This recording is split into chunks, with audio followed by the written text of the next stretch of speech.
Live and alert on the north side of the dirt. It is your man D Real coming at you with another Be Real with D Real, where edutainment explains it. And I want to talk a little bit about power scaling. What is power scaling? Some of you might ask. Some of you might already know, but I'm gonna break it down to you and tell you why we should probably start steering away from power scaling, because flat out it's an imprecise science, and I will tell you why. But before I do, I am going to do what I need to do so I can do what I want to do. Comment, like, subscribe, and share the Be Real with D Real page so that when the material comes out, you get it. If you're digging what a brother shoving to put some dirt in my bucket, comment, like, subscribe, and share. Why? Because edutainment is what I do. And we're going to do some edutainment today in a major friggin' way. Power scaling. The unofficial science of weighing the abilities and statistics as well as canonical feats to determine the outcome of a battle between two characters. Okay. Reason why that doesn't work. You are trying to apply a precise science to a fluent variable. What do I mean by that? It stays variable is what I'm saying. I know there are certain people in this world, no matter how many times I run up against them, they're going to kick my ass. No matter how many times I go up against Mike Tyson, he's probably going to beat me in a fight. No matter how many times I try to wrestle The Rock, he's probably going to beat me. Because I have no experience whatsoever. But if I wrestled a little bit or I wrestle some, then I have a chance. Does size and strength matter? Let me give you my first exhibit.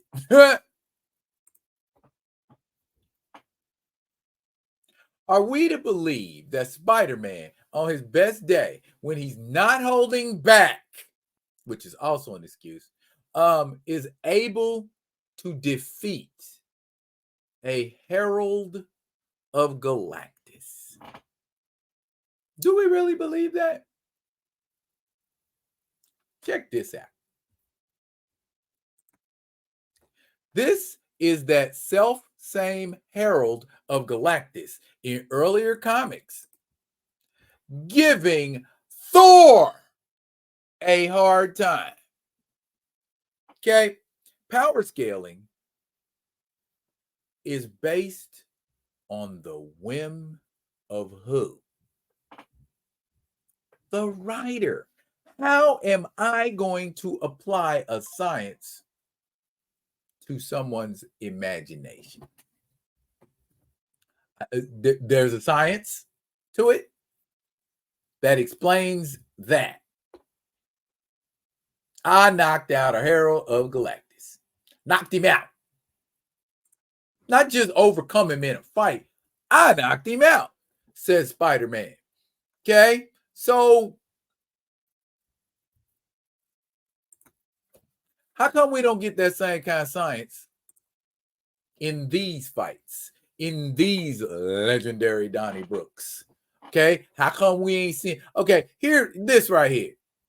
That's about the most Spider-Man is going to be able to do against the Hulk. Am I lying? If I'm not, find me a comic book. Find me a comic book where Spider-Man defeats the Hulk in a fist fight with no plot armor. And when I say plot armor, I mean stuff like this.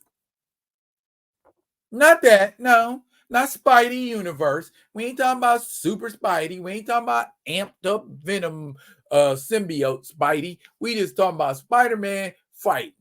And before y'all say anything about Fire-Lord, that black suit he was wearing was just a suit. He had long gotten rid of the symbiote by the time he started fighting with your man there, Fire-Lord. So without plot armor, is he taking Hulk? Is he? Nah, hell nah.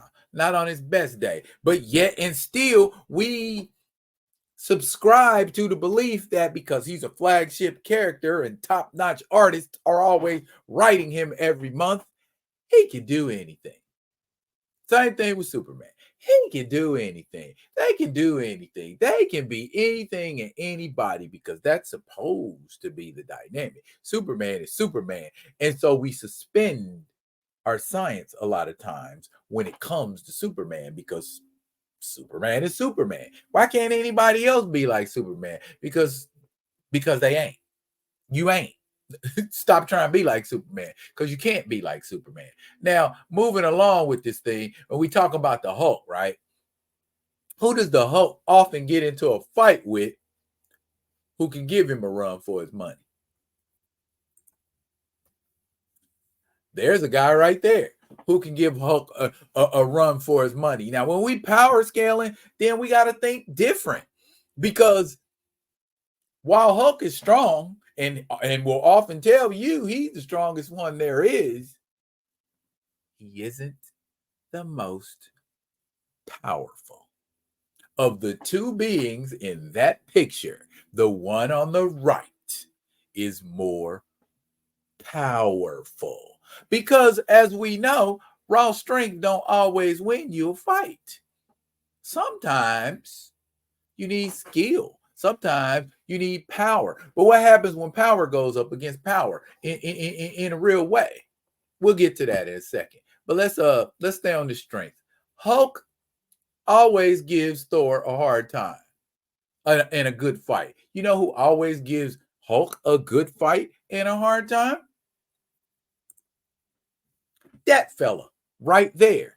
More often than not, he ends up getting trounced. But at least because they are closer and similar in power sets and abilities, at least at base, that makes for a good, believable fight.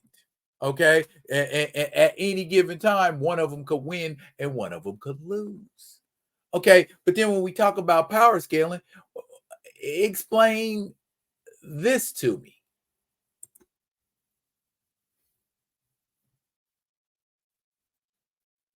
And this to me. Now, I knew what you're saying. That's the Colossus juggernaut. Okay, gotcha.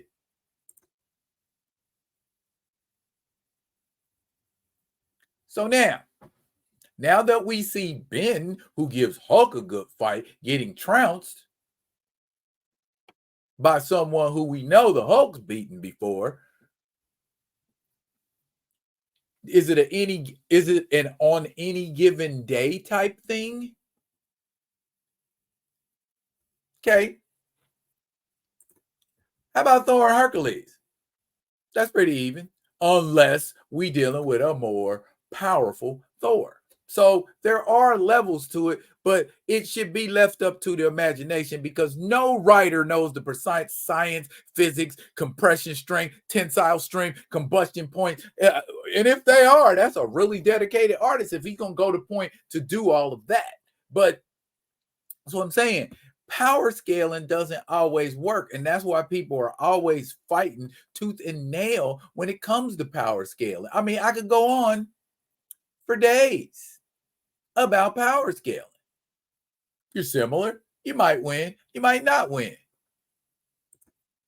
You're similar. You might win. You might not win. And how are we going to put scientific variables on characters from entirely different universes who ain't never met? Again, that there, fan, writer. Those are the ones that are the most concerned about power scaling on any real level. Okay? And help me. Am I tripping? Because I'm talking about power scaling like this, and everybody uses power scaling on Quora and all of these other wiki links and places like that, because that's how we measure things. No, the writer measures it. You decide to try to quantify it. Okay, the writer tells you who's winning, where, and what. And on that day, he might get trounced. On another day, he might not get trounced, or he might not ever get trounced.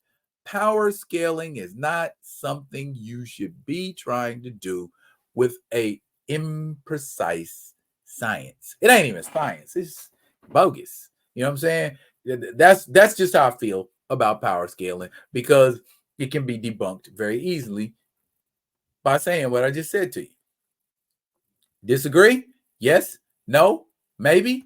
Drop it in the comments and talk to me. That's it for now, y'all. But fret not, I will be coming at you with another one of them other ones. And until I do, y'all be good and be good to each other.